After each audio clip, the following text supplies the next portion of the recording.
Well, I'm Adam Andrew with Montana Full Circles podcast. We're here today with Tony Smotherman here at SHOT Show 2018. What's going on, my friend? Glad you made it to Las Vegas. Not much. It's been good. It's been a great show, having a lot of fun, seeing all kinds of new products, and just kind of catching up. But want to get together with you and talk to you a little bit about kind of how you got into the muzzleloader. You are Mr. Muzzleloader, and trying to figure out... Maybe in my own mind I'm Mr. Muzzleloader.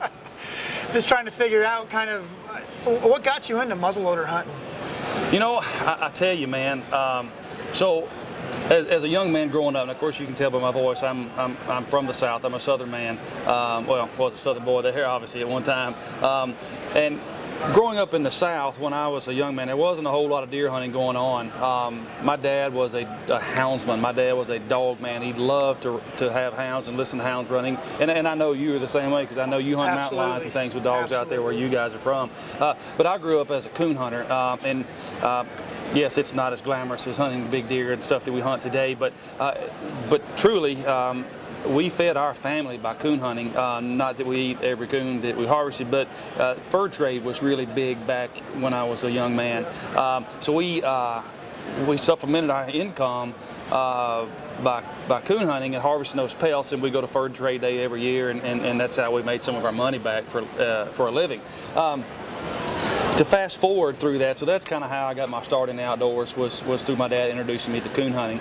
But as me, no different than any other person that's listening to this, or the children of the people that are listening to this podcast, when they go up through 10, 12, 13, 14 years old, that teenage life starts to get a little confusing for everybody. And I was no different when I got into my teenage years. Well, at the end of the day, I got around the wrong people, was doing the wrong thing, kind of got sidetracked, and was going down a very wrong path of partying and all the stuff that I shouldn't be doing. But I just thankfully ran into some guys that was in high school that were big deer hunters. They were bow hunters. They had been introduced to deer hunting like I had been introduced to coon hunting. And as I was a bit wayward, I'd find these guys at parties and things like that, and we would kind of get to talking about bow hunting, and it started to interest me just a little bit, so my wheels got to turning, and then it became a passion of mine. So they kind of got me out of the troubled times that I was in by being around these guys that were deer hunters, and so they occupied my time and got me out of that party crowd, because that party crowd, you're out to all hours of the night, you're drinking, doing all the things you shouldn't be doing, and you're not worried about getting up going deer hunting the next day. Thankfully, I met them, and they got me wanting to get up early in the morning to go deer hunting, which stopped me from staying out all night. So they kind of turned my path, in essence, saved me. And as I got through my teen years, my passion for bow hunting grew, which I know we're talking muzzleloading, but every story starts somewhere. Absolutely.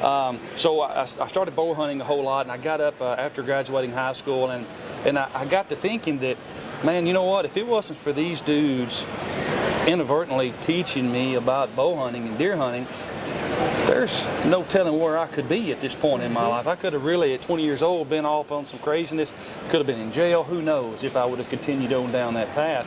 So I was like, well, man, how do I give back? How do I show people that the outdoors saved me, in essence? And I know that sounds hokey pokey, but really the outdoors did save me, and got me tuned back in, because I just lost guidance there in the early teen years, and things was confusing and things. So I thought, well, the only way I know to do it, and of course TV wasn't then, and that tells my age a little bit, but TV wasn't then what it is today. So I thought, well, man, I'll figure out how to give back. I'm gonna have to do it in a writing format. I'm gonna have to be an outdoor writer. Now, mind you, I did graduate high school. I did not go to college, but I did graduate high school. But when I was in high school, probably wasn't the best student in the world in English, and you can tell by some of the slang and how I talk. English is probably wasn't the best thing that I was focused on in high school. So becoming an outdoor writer was like, I don't know how I'm gonna do this, but that's the only way I know to tell people that the outdoors saved me, how to give back. And so I was dating this gal when I was 20 years old, and she was a very religious young lady. She was in church all the time, so I was going to church with her. And the pastor of that church was a big outdoorsman. And I'd been seeing and talking to him and kind of got comfortable with him. And I went to him and I said, this gentleman's name is Larry. I said, Larry, man, I had a troubled teenage years. The outdoors saved me. I want to give back. And I said, I think I have a calling in this world, but I don't know if it's a real deal or not. And he said, well, what are you talking about? I said, well, Larry, I said, you're a pastor of a church. I said, did you always want to be the pastor of a church? He said, man, I did not know that I wanted to do this. It just hit me that that's what I thought I was supposed to do, and that's what I do now.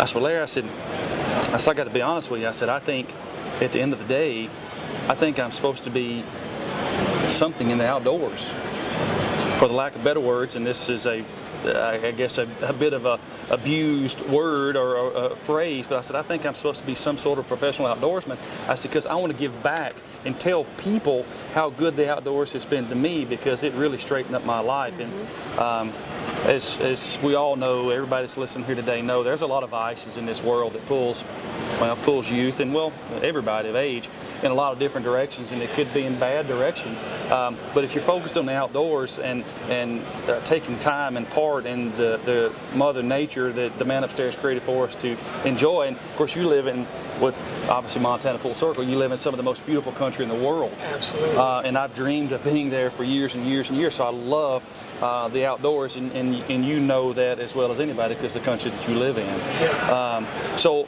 Larry said, hey man, if that's what you're supposed to do in this world, then figure out how to do it. And I said, well, I'm gonna be an outdoor writer, by golly. So I was reading so again, I was not great at English in high school, so I started reading magazines like Deer and Deer Hunting, North American Whitetail, Buckmasters, and started educating myself of how these big name writers wrote, Bill Winkeys, Judd Cooney's, and so the list goes on and on. And I thought, well, if I'm gonna write an article, it's going to have to have some interest so somebody will read the doggone thing first and foremost.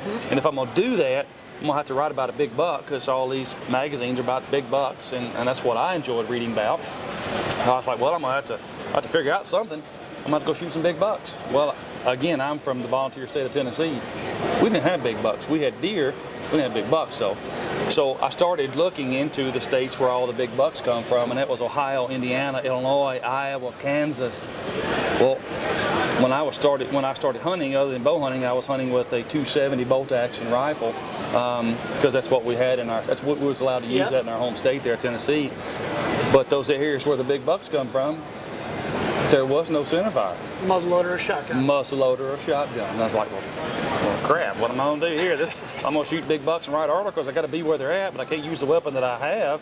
So that's when the interest or fetish of muzzleloaders kind of come into play here, man. I wanted to be in those states. I did have a job at the time that allowed me to work 6 months on and 6 months off. Perfect. So it was absolutely perfect. And that job of the 6 month work was through spring early spring through September. Typically into September that job would be finished. So I had October, November, December, January, February. Prime time, baby. Prime time. Had nothing to do but hunt. So what I did is I drove a 1990 model Toyota pickup truck, extended cab with a camper on it. I loaded one muzzleloader up, that is all I could afford. After doing a little bit of research, I figured out which one I wanted to buy. I would get in that Toyota pickup truck and I would go from Ohio, Indiana, Illinois, Iowa, and Kansas, and I would live in that truck and just go shoot bucks from state to state to state with that one muzzleloader that I had. And then when I would come home after December, then I would sit down and write these articles about my adventures, if you will. And so all my buddies, they all call me Travelin Hunter. I've hosted a show on some of the outdoor networks called Travelin Hunter.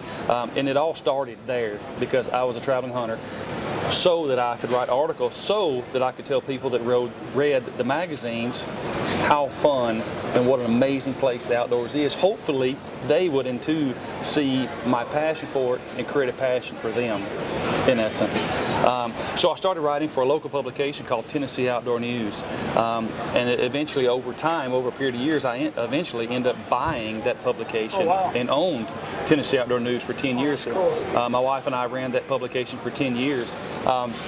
So as I was writing these articles, I become somewhat familiar with the company that that muzzleloader that I had purchased, and so I become more dug into the company, which at that time was Night Muzzleloaders that I was working for, based out of Iowa. So I started writing for them. They had a publication, so I started writing for them. So now I was writing for a magazine that I started working for, now owned, now working for their publication, which in turn give me, well, I guess an insight to the hunting industry. So now my venue to be able to talk to people about my passion and my story, my testimony, if you will, become larger and larger and larger. So I started hosting DVDs for them, safety instructional DVDs about the muzzleloaders. Then I started doing TV commercials for them, and I started being the face of the print ads, and I started hosting the outdoor channel show that they own called Born to Hunt. So it started very small, but it started with one passion, and that was to share the love of the outdoors and what it did for me. It's kind of where it started at. And you knew what you wanted to do. You knew where you wanted to go. You knew the end result where you had to be. And you just found that medium to make it happen, and it all became just from writing. It all started with writing, and I wasn't a writer, but I ended up writing a whole bunch, and it all happened because I had the ability to go to those states with that muzzleloader, and people say, "Oh man, that sounds great," but just keep in mind, and of course this is a podcast, you guys can't see me sitting here, this here happened over a period of 15 years or so that all this stuff took place, from the first article I wrote to the first TV commercial I did, to the first DVD that I did, to the first TV show that I hosted. So I mean, it was a long period of time in there, but I stayed focused on the dangling carrot in front of me, and that was to instill the passion in the outdoors to other people that I met along the way. Well, and we all have dreams of getting into the outdoor industry and being in there full time and all that kind of stuff. I mean, how many years did you actually do other jobs before you could finally 100% be into that outdoor industry? Okay, so over that 15-year period from 20 to 35 years old that I was writing and traveling and filming and all that kind of stuff, I always had another job. I always did, and people might not have saw that, but I always kept another job. So it was absolutely a labor of love. It wasn't, I was not a silver spooner. My dad did not have a bunch of money. My dad did push me to continue to move forward, so he was kind of my biggest fan. But I always kept another job going through. But I'm an entrepreneurial spirit. I kind of have a vision. I go after that vision, and I don't quit until I get there. So I had a company, or my job that I had, working 6 months on, 6 months off. I owned my Tennessee Outdoor News publication. So I was doing that, and of course, obviously, as I was moving up the ranks with that muzzleloader company at the time, I was drawing a paycheck from them. So I had hands in a lot of hats, if you will, but it was a lot of work to get there, believe me. And I feel like that in this industry, it is that way. You can't just have one job and call it good. You got other avenues of revenue to make it all happen. Oh yeah, it's what today with the social media, people kind of live vicariously through people that post here all the time, but there's backsides of things that people don't ever see, so people didn't really realize when I started doing the safety instructional DVDs for that muzzleloader company and the TV commercials and so on, they didn't know that I still had to work I had to work very hard through the summertime so that I was off in the wintertime to be able to do that kind of stuff. Yes. But it was a passion that I stayed focused on, and whatever it took. So somebody told me years ago that the only person that stands in the way of you living your dreams is you. And that was my mentality the whole time. Yes, a lot of times on a Friday night or Saturday night or through the weekend when my buddies were going having fun and doing what they do as 20-year-old semi-adults having a good time, I never did go loaf around and go to the lake on the weekends and all that kind of stuff. I stayed focused on what I wanted and whatever it took to get there. So I'll back up. There's one thing that I learned when I was in high school. I worked for a company called AutoZone, obviously a national company, car part place. So I worked there when I was in school, and they made me learn a motto, which I thought at the time, of course, I was a redneck. No doubt, I was a redneck, swinging a mullet, driving a big jacked up truck. I was the exact epitome of a country boy, redneck. But they taught me a motto, and it's called Witter. And that Witter is the first words or the first letters in a word. It's an acronym. It's an acronym. Thank you. See, again, my English is terrible. I didn't pay no attention in school, man. That's redneck. We're all right with that, Tony. So it's an acronym. So basically, Whittaker reads out whatever it takes to do the job right. Whatever it takes to do the job right. And I thought, AutoZone, that's the dumbest thing I've ever heard. But at the end of the day, I use it in every day of my life from when I was 16 years old working there until where I'm at today. So my plan of attack through my 20s and early 30s, I was going to do whatever it takes to do the job right and stay focused on that end result. You go that extra mile. Make sure it happens, do it right, and keep pushing on. Absolutely. Nobody likes a quitter, man. No, absolutely not, especially in this industry, and that's the toughest thing with the outdoors. I mean, with us getting into it and doing the hunting show and doing all this different stuff, it's like you got to go the extra mile to make sure that you got those sponsors, make sure you got that stuff going on, and you got to be out there, you got to do it better, you got to do it, you got to be better than the next person out there, because everyone wants to do it. You got to outwork the other guy. You do. And you got to be resilient, and I say you got to be tough and thick-skinned, to be able to take no. And I wasn't that guy, but I did know what I wanted and wasn't going to give up till I got to that point. And my grandpa always said, dreams are where you want to go, and work is how you get there. Absolutely, man. I can show you hands and ain't scared to work, and that's mine. Keep pushing. Yep, keep pushing. So finally got to that point where I really was starting to see some forward movement. So again, it was a 15-year period of time that kind of took to get there, and now. I'm still chasing that dream at the end of the day, but I feel like at 44 years old, I'm exactly where I'm supposed to be, and I've accomplished the goal that I wanted to, and that is touch people along the way and let them see how good the outdoors has been to me, and hopefully infect them with the outdoor virus, a good virus, so that they in turn could go show somebody in their world how good the outdoors is. It's almost like a pyramid scheme. If I can touch one soul over, so I'm 44 years old now, good Lord. I'm glad you guys are on this podcast, can't see me because, man, I'm getting gray-faced here with this little beard I got going on. But so we'll say the goal or the idea of doing what I do today started at 20, I'm 44, so 24 years this has been going on. And if in that 24-year period of time, if I have made one impact on one individual, we don't never know where that has taken us. It could be that one person could now have infected 1,000. It's almost, absolutely. And show them what a great place. Growth. Absolutely. But you don't never know that. But I can tell you, I have touched people that are now in my life that were not outdoorsmen that are outdoorsmen now because of that. So it's been a long road to hoe with 24 years of chasing that dream, but it absolutely is worth it. So if you guys are listening here today and you have a goal in mind, that's where you want to be, don't give up till you get to that goal, because it absolutely is possible. And the only person standing in your way of getting to that goal is you. Absolutely. So I know last year was your last year with the Travelin Hunter, and I guess you got a new job now. What are you doing these days? So what I do now, and the reason that I have stepped out of television, not because I wanted to, it was almost a sure have to. So the gentleman who got me in all this and pushed me forward and taught me the outdoors was my dad. Unfortunately, I lost my dad last year to a very severe case of dementia. So in doing that, I had to stop doing TV so I could take care of him. He took care of me for 40 years. I had to kind of pay the piper back, and the roles kind of reversed. So I stepped out of television, which unfortunately absolutely does suck, because I do love doing television. So over the period of time, I hosted Born to Hunt, Summit High Places, another show called The Hit List, and then went into my Travelin Hunter. But I stopped that to take care of my dad, which at the end of the day, definitely there's always going to be change in everybody's lives. But again, I still have the goal of what I wanted to do. So now, for the last 8.5 years, I've worked for CVA, which is Connecticut Valley Arms, a muzzleloading company. My life and passion is obviously black powder, or hunting with muzzleloaders. So now today, I'm head of influencer relations for the CVA and Bergara brand. So basically, my job title is instead of being a TV show host, I take care of the TV show hosts that work for us, if you will.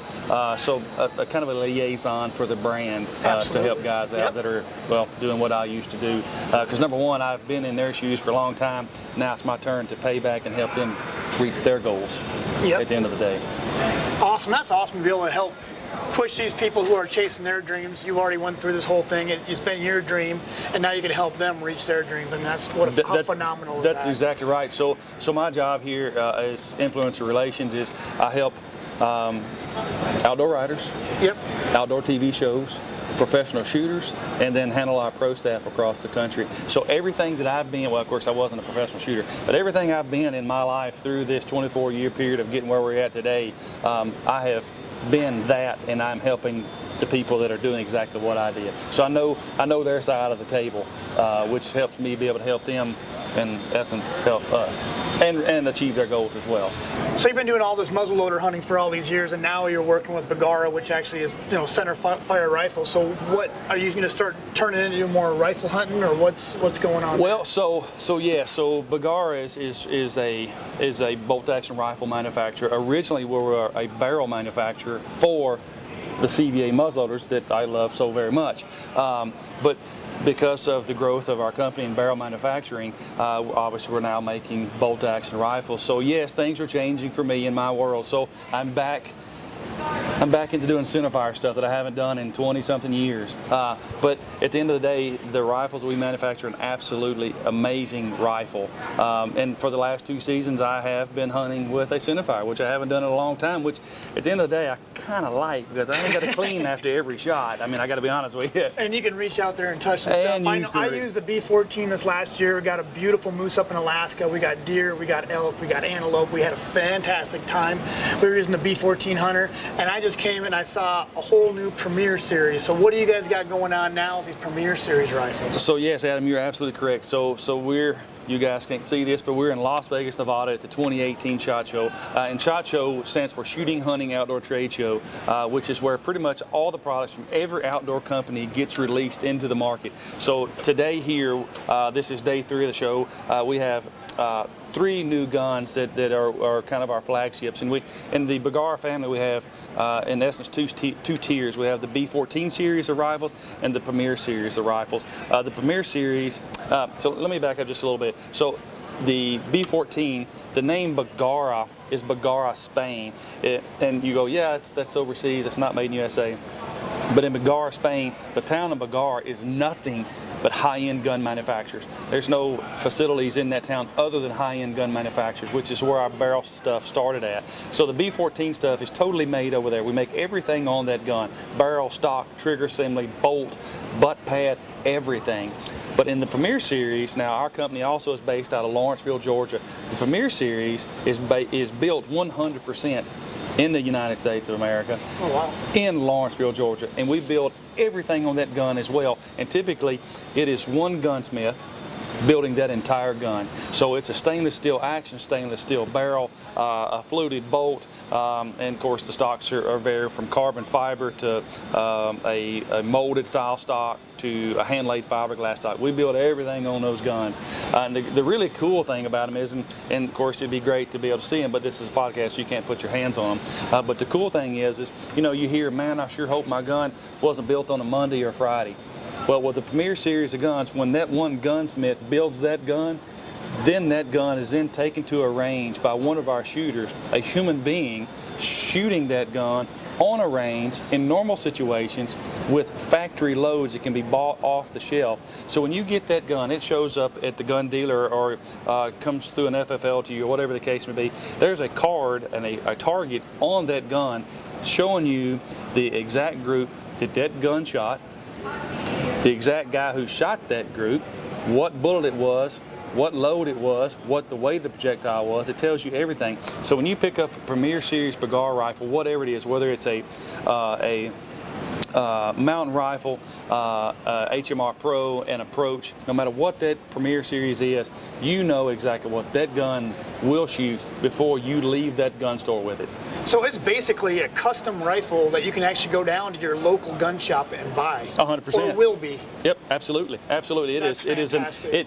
It is custom as it gets without saying custom on it. And I noticed the trigger right there, super adjustable. It's a Trigger Tech trigger, is that right? So the only thing that we really don't manufacture on the Premier Series, like the B14, we make everything, even down to the trigger assembly. But on the Premier Series, we don't build the trigger assembly. We use a trigger called Trigger Tech. And the coolest thing about it is of course, these guys that get into this kind of gun are pretty techy in most cases, and they want a clean, smooth trigger, and they'll take that trigger and they'll have a trigger job done on it with a gunsmith. But with the Trigger Tech triggers, it's got an Allen head in front of the trigger shoe, which is basically where your finger goes when you squeeze the trigger per se. There's an Allen head screw there that you can take an Allen head wrench and in turn just your trigger pull on the range and the timber in your backyard, wherever you're at, wherever you got that Allen head that fits it. And there's audible and felt clicks on that Allen head. So when you click it, you can literally hear it going click, click, click, and every click is 2 ounces. So that trigger on that gun goes from 1.5 pounds to 4 pounds, and you can do it without pulling the action out of the stock. So you can do a trigger job on your gun by just turning it over and turning the bolt. And that's one thing I know with that B14 Hunter that I had this year is it comes with what, about a 3 pound? Yeah, typically they're about a 3 pound, and those are Bergara triggers on them. And that's a crisp trigger itself, you know, and everything, the action's super smooth. And what I really like about these Premier Series guns now is looking at them and seeing the fluted bolt on there. I mean, beautiful, absolutely beautiful guns, super smooth. I mean, just incredible. So that's one thing when a consumer goes to a gun store and he sees a Bergara on the shelf, he'll immediately know if it's a B14 or a Premier Series. Number one, by just looking at the bolt, because on a Premier Series it's fluted. On a B14 series it's a non-fluted bolt. So very quick identifiable way to know the difference in the families there. Yep. I recommend you guys check it out. You can jump right there on, is it BergaraUSA.com? Yes, check out all their new rifles. For muzzleloaders, amazing muzzleloaders. I've been shooting some this fall. We had great time, got a bunch of deer with them, had a lot of fun, and definitely got a beautiful line of guns there from price point all the way up to their Acura series. So Acura, Wolf, and Optima. Correct, and that's in the CVA family. Absolutely. So in our family we have the Bergara family and the CVA family. Perfect. Muzzleloader side and centerfire side, absolutely. Well, fantastic. You guys check out their stuff at Bergara USA and CVA.com. That's correct, man. And you can check out the stuff they got here. Tony Smotherman, thank you so much, sir, for always a pleasure, getting together man, with us and telling us your story. It's been amazing. Well, I appreciate you taking time. I appreciate you guys coming to Las Vegas here to the SHOT Show. Appreciate you having interest in our brand and going through all the Premier Series that you looked through here today. Absolutely. I appreciate everything you guys got going on here, seeing everything new every year. Last year was a B14, now it's Premier Series. You guys check them out. Stay tuned. Check us out on YouTube at Montana Full Circle, as well as our Instagram and Facebook. And stay tuned for next week's episode.